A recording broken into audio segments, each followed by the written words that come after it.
नमस्कार छात्रों, मैं सरोज कुशवाहा। न्यू गुलमोहर हिंदी व्याकरण की जो क्लासेस चल रही थी उसमें क्या हम पढ़ रहे थे, लेसन 8 पढ़ रहे थे आपका समास। तो समास में अभी क्या हो रहा था, सारा समास जो है एक एक करके सारे क्लासेस समास पे जा चुके हैं। तो मैं चाहूँगी कि आप हमारे चैनल को ज़्यादा से ज़्यादा लाइक करें, सब्सक्राइब करें और कमेंट करें, और फिर मैं आपको आगे क्लास की तरफ लेके चलूँ। इससे पहले एक बार मैं बता देती हूँ कि सब समासों का ट्रिक क्या होता है। तो जैसे देखिए, तत्पुरुष समास होता है, तो तत्पुरुष समास में क्या मिलता है आपको देखने को, कारक के चिन्ह आते हैं, कर्म कारक से लेकर के, ठीक है, 6 कारक के चिन्हों को देखने को मिलता है, ठीक है। फिर आपको क्या होता है, आप क्या उसके बाद से है द्वंद्व।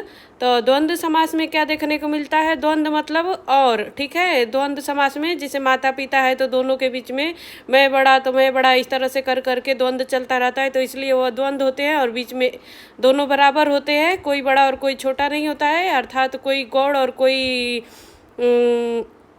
वो नहीं, मुख्य नहीं होता है, ठीक है। तो इस तरह से क्या होगा, आपका द्वंद्व समास होता है, ठीक है। और आपका कर्मधारय समास में उपमान उपमेय का भेद होगा, जैसे कि के रूप के समान, इस तरह से उपमान उपमेय, विशेषण विशेष में के है जो, ठीक है, इस तरह से मिलता है आपको। और क्या है आपका अव्ययी भाव समास में आपको देखने को मिला है, जैसे कि आगे अव्यय पद मिलेंगे, जैसे कि उपसर्ग लगा होगा आगे, इस तरह के जो होते हैं वो अव्ययी भाव समास होते हैं। बहुब्रीहि समास में ज़्यादातर क्या मिलता है आपको, देवी देवताओं के नाम, अर्थात कोई तीसरा व्यक्ति जो होता है प्रधान होता है, ठीक है, उसमें संकेत करते हुए तीसरे व्यक्ति की तरफ इशारा करते हैं, जिसमें वह बहुब्रीहि समास होता है आपका, ठीक है। और द्विगु समास में क्या होता है, गणना पद आता है, ठीक है, आगे जो होगा गणना पद होगा। तो ये जो है आपके सारे समास ऐसे मतलब हम पढ़े हैं, ठीक है। अब हम क्या करेंगे, विभिन्न समासों में अंतर करेंगे। हम क्या करेंगे, विभिन्न समासों में अंतर करेंगे। कैसे, कर्मधारय तथा द्विगु समास में अंतर करेंगे। सबसे पहले तो कर्मधारय समास, फिर द्विगु समास, ऐसे करेंगे। कर्मधारय समास का पूर्व पद कोई भी विशेषण हो सकता है। आपको पता ही है कि पूर्व पद क्या है, विशेषण होता है। और द्विगु समास का पूर्व पद क्या होता है, विशेषण ही होता है, पर संख्यावाची विशेषण होता है, ठीक है। संख्यावाची विशेषण किसका होता है, द्विगु समास का, ठीक है। और उसी तरह से देखेंगे, पूर्व पद प्रायः गुणवाची विशेषण होता है। किसमें, गुणवाची, किसमें, कर्मधारय में। कर्मधारय समास में क्या होता है, पूर्व पद क्या होता है, गुणवाची विशेषण होता है। और द्विगु समास में वहीं जाएंगे तो पूर्व पद संख्यावाची होता है, ठीक है। पूर्व पद क्या होता है, संख्यावाची होता है। अब विग्रह करते समय उत्तर पद के साथ समूह या समाहार शब्द का प्रयोग करते हैं। किसमें समूह या समाहार आता है, तो कर्मधारय में। किसमें आएगा, समूह या समाहार, कर्मधारय में। विग्रह करते समय उत्तर पद के बाद समूह या समाहार शब्द का प्रयोग। अब देखिए, उत्तर पद के साथ क्या है, समूह या समाहार, और इसमें क्या है, उत्तर पद के बाद, ठीक है, उत्तर पद के बाद करेंगे, ठीक है। तो इस तरह से आपका द्विगु समास और कर्मधारय समास का जो है यह अंतर है। तो आप बहुत ही अच्छे से, आपको मैं क्लास में मतलब एक एक करके मैं समझाई हूँ, तो आप कर पाएंगे।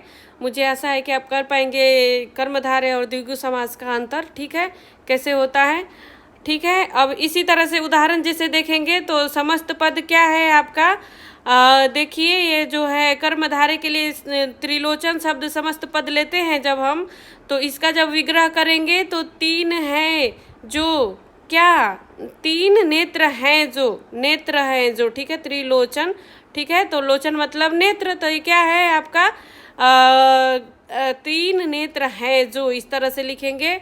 और देखिए, अब यही द्विगु समास में चलेंगे तो 3 नेत्रों का समाहार, ठीक है।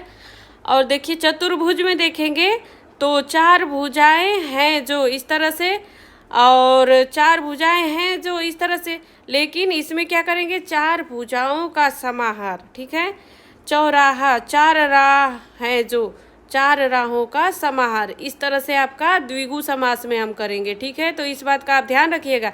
इसमें है जो ऐसे करके आ रहा है, यहाँ पे समाहार समाहार समाहार इस तरह से करके आ रहा है, तो ये बात आप देखिएगा, ठीक है।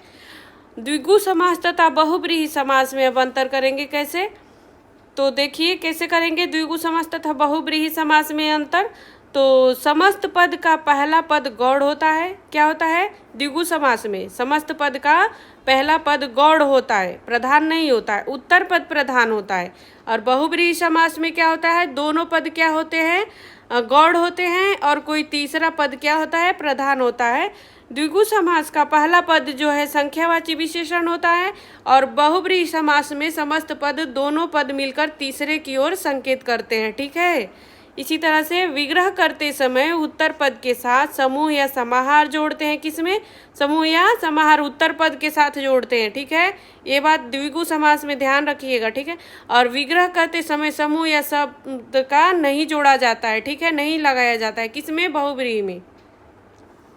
जैसे कि हम उदाहरण में देखेंगे यहाँ पे, जैसे तिरंगा दिया हुआ है, तो तिरंगा क्या है, तीन रंगों का समाहार। ठीक है, क्या है, उत्तर पद। ठीक है, रंगा जो है क्या है, रंग मतलब रंग ना। ठीक है, तो रंगा में हम उत्तर पद हो गया आपका, क्या हो गया आपका, पूर्व पद हो गया, और रंगा क्या हो गया, उत्तर पद हो गया। तो रंगा में क्या है, हम समाहार लगाएंगे तो द्विगु बन जाएगा। तो तीन रंगों का समाहार इस तरह से बनाएंगे हम इसका, तो बनेगा। फिर और इसका देखिए बहुब्रीहि, तीन रंग है जिसके अर्थात तिरंगा। ठीक है, इस तरह से बनाएंगे, किसके, जिसके तीन रंग है, तो वह कौन है आपका, तिरंगा। दशानन, तो 10 मुखों का समाहार। ठीक है, 10 आनन, आनन मतलब मुख, तो आनन में लगाना है ना आपको, उत्तर पद में समाहार या समूह शब्द लगाना है, तो उत्तर पद आपका आनन है। 10 तो गणनावाची हो गया। ठीक है, तो उत्तर पद में समाहार लगा दिए तो आपका क्या हो गया, समाहार शब्द लगते ही वह द्विगु हो गया। नहीं तो यह क्या होता आपका, एक कर्मधारय में बन जाता आपका। ठीक है, तो इस तरह से 10 मुखों का समाहार, तो 10 मुखों का समाहार जो है दशानन हो गया द्विगु के लिए।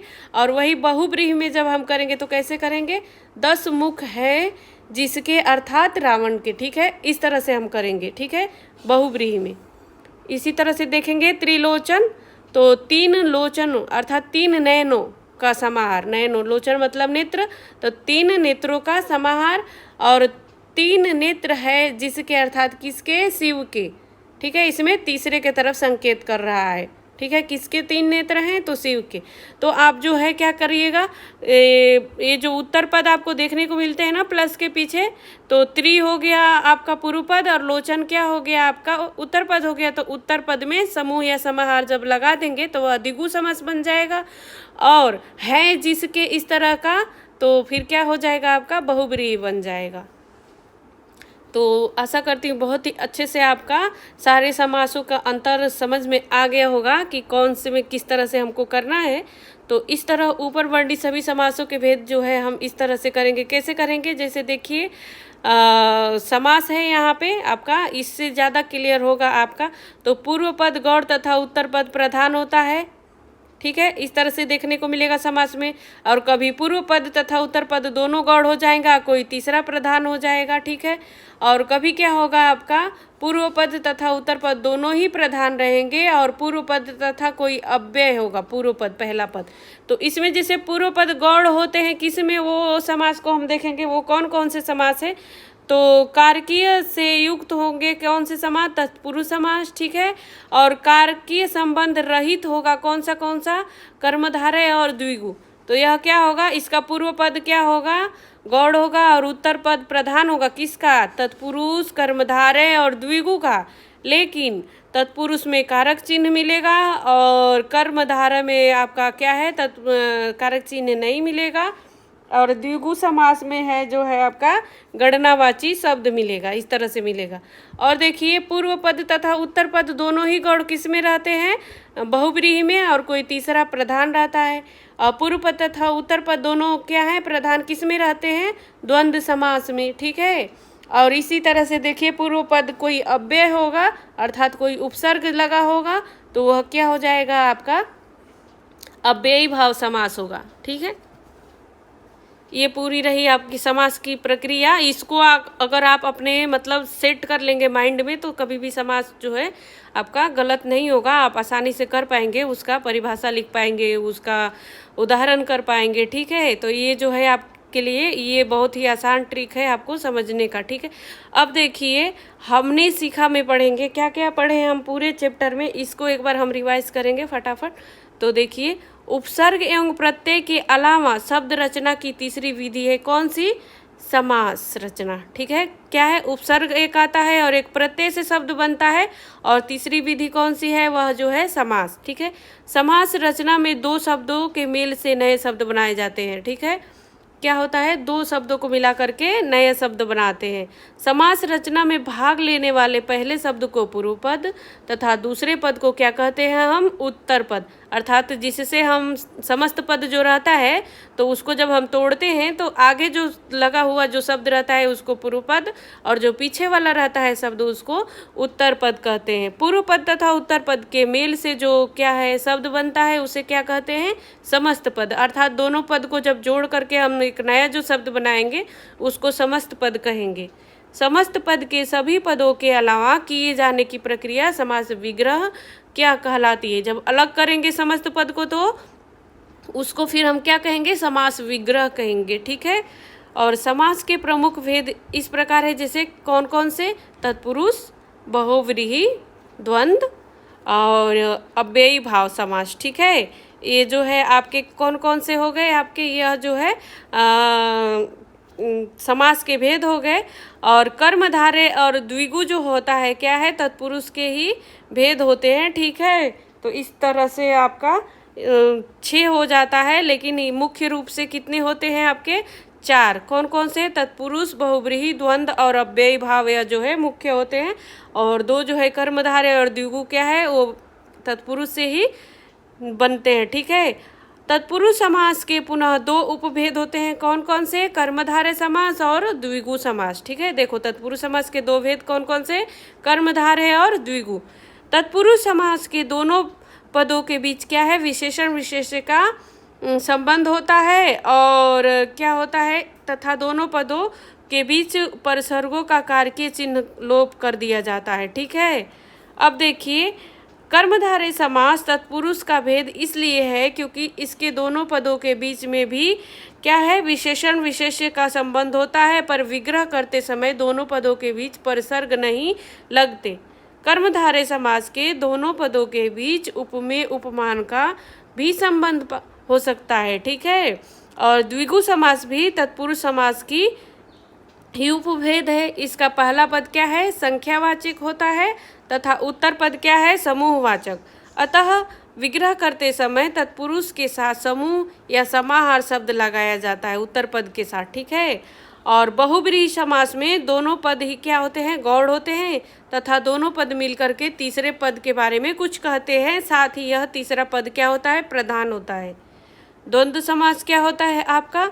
द्वंद्व समास जो है दोनों ही पद इसमें प्रधान रहेंगे, और इसमें दोनों पदों को जोड़ने वाले जो समुच्चय बोधक जैसे कि या अथवा होते हैं जो का लोप कर दिया जाता है और योजक चिन्ह लगा दिया जाता है। अव्ययी समास के बड़ी पहचान है, इसका पहला पद कोई अव्यय शब्द होता है, अव्यय शब्द। ठीक है, यथा, जथा, तथा, ठीक है, तत्पश्चात, इस तरह से आपको देखने को मिलता है अव्ययी भाव समास में। ठीक है, तो ये जो रहा आपका पूरे चैप्टर में आपने समास के क्या क्या पढ़ा है, एक बार जो है आपका रिवाइज हो जाता है इसको पढ़ने से। ठीक है, तो आप हमारे चैनल को ज़्यादा से ज़्यादा सब्सक्राइब करें और ऐसे ही पढ़ते रहे। सब्सक्राइब इसलिए कीजिए ताकि आपको जो पहले की वीडियो पड़ी हुई है क्लास की वह आपको मिल जाएगा, और जो नए नए पढ़ते रहेंगे आपको नोटिफिकेशन जाता रहेगा और आप पढ़ते रहिएगा। चलिए, बने रहिए हमारे साथ, पढ़ते रहिए।